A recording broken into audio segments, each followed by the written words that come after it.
and welcome. You're watching Head to Head. I'm Carrie Oderman with UATV. Ukraine is warning European nations to prepare for a gas crisis. The reason? The probability that Ukraine and Russia won't conclude the new transit contract before the current deal expires on January 1st, 2020. We welcome to the studio Hennadiy Kobal, expert on natural gas. Hi, and thank you for joining us today. Hello, nice to meet you. President Zelensky is in Berlin right now, meeting with Angela Merkel. Berlin is kind of in a rock and a hard place in the sense that they want to depend, they wanted a source of gas they can depend on, but they also understand the pipeline's relevance to the security of the Ukraine. What can you tell our viewers about that? So, first of all, Ukraine and Russia contract will end till the end of the year, and we need Ukraine, Russia, and the EU need to for a new contract. So this contract, Ukraine wants it will be for a long time, for long term, like 10 years. But Russia don't like it, and Russia wants to get some short term, for example, for half a year or so. So this is a problem. And EU is also wants to see that the contract will be at least for a few years.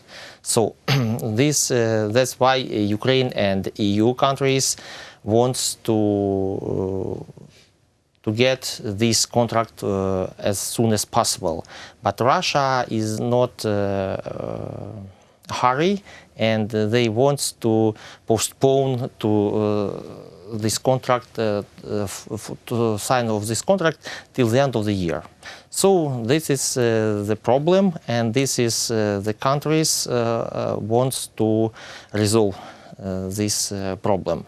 Ukraine, as I said already, Ukraine wants to sign a long-term contract. This is the number one idea for Ukraine. Maybe we can take a step back and put this one within context for our viewers. In 2004, the Ukraine was ranked the 26th largest gas-producing country, or with the most gas reserves in the world. Why is Ukraine dependent on Russian gas if they have so much gas themselves? How did this come about? Ukraine consumption of gas in Ukraine is like more than 30 billion cubic meters, but production is like 20 billion cubic meters. So for 2/3, Ukraine self-sufficient, but for 1/3, for like 10 billion cubic meter, Ukraine depend from Russia. For last 4 years, Ukraine didn't import gas directly from Russia. So Ukraine tried to buy gas from European country. But anyway, this gas goes to Europe also from Russia. So the idea is to increase production, gas production in Ukraine, so Ukraine can be self-sufficient in gas in energy sector. So this is the idea. But for the last 4 years, the increasing of production is not too big. Ukraine wants to increase gas production till 27-28 billion cubic meter. By 2020. I mean, yes, they've got 1 year's time. Yes, but this means 20 billion cubic meter just for Ukrainian one biggest company, UGV, Укргазвидобування. So this company wants to increase production till 2020 up to 20 billion cubic meters. But the reality is that the company will produce like 15. Okay. So it's not too much. Now, in a country like Ukraine, winter heating is very important. And oftentimes, gas prices are politicized a little bit. How do we prevent this from happening?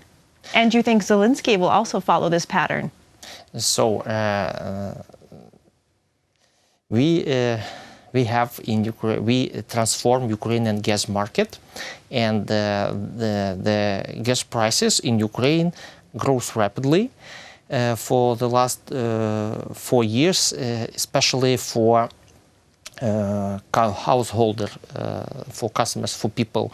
So this is from one hand, this is a good things because we pay so-called market price, European price for gas, but it's too much for Ukrainian people because the level of pricing is too high as for Ukraine.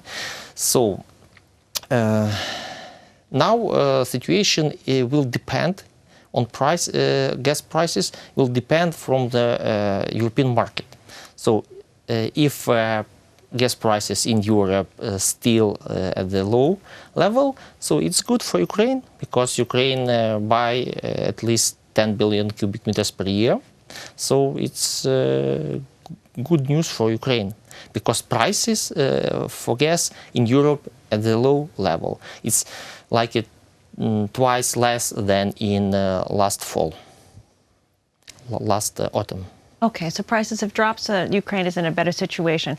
Now, I know that you're a gas specialist, but I'm going to ask you about types of alternative energy. Wouldn't this be a clever, an intelligent strategy for Ukraine to look for other alternatives for sources of heating energy? So in case they don't catch up to this goal where they're self-sufficient, they have use of wind, solar, geothermal power. Has there been exploration in that area? Frankly speaking, for Ukraine, the best and the first way to get self-sufficient in energy sector is to increase gas production because Ukraine has a lot of gas. So resources is big, one of the biggest in Europe, and it will be cheaper and faster to increase gas production.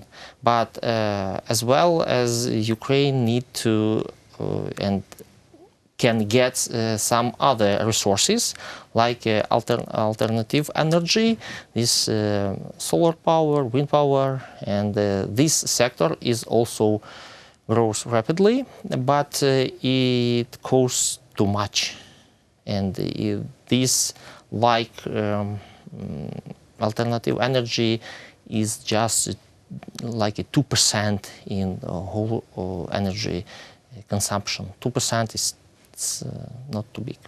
Okay, so the infrastructure and the cost is prohibiting Ukraine from really exploring those avenues.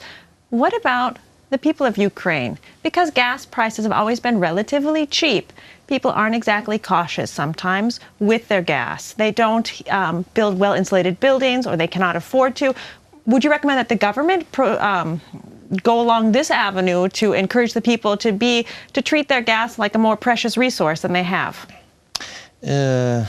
For last 2 years, the gas prices for householder, for people, increase too much, like 4 or 5 times. So that's why people do not use gas as much as before. So we can say at the moment for this year, the consumption at the low level because of price, of course. And people try to use more gas more efficiently.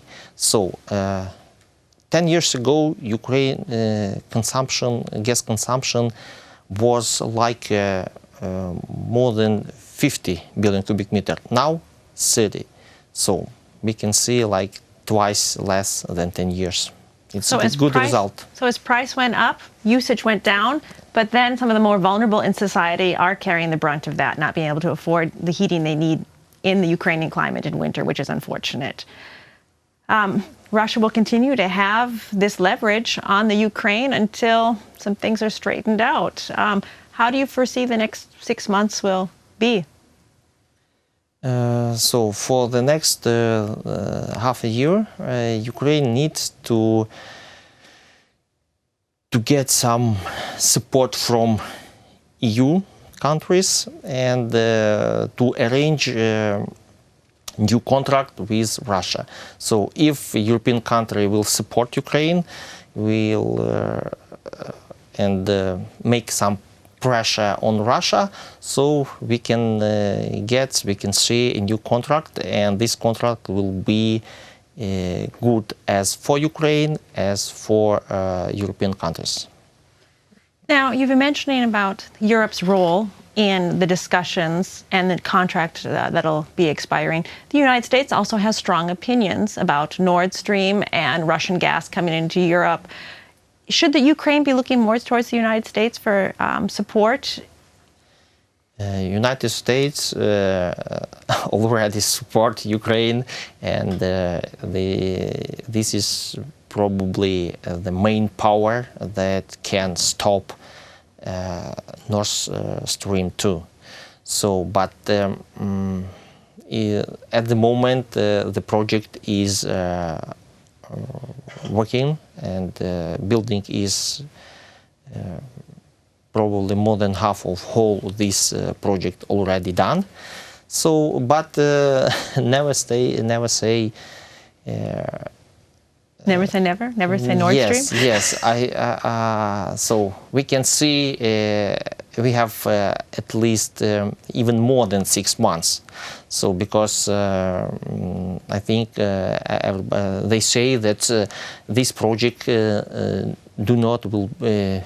not be finished till the end of the year.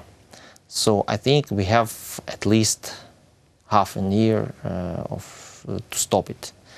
All right, let's see what happens in the next 6 months. That was Hennadiy Kobal, expert on natural gas.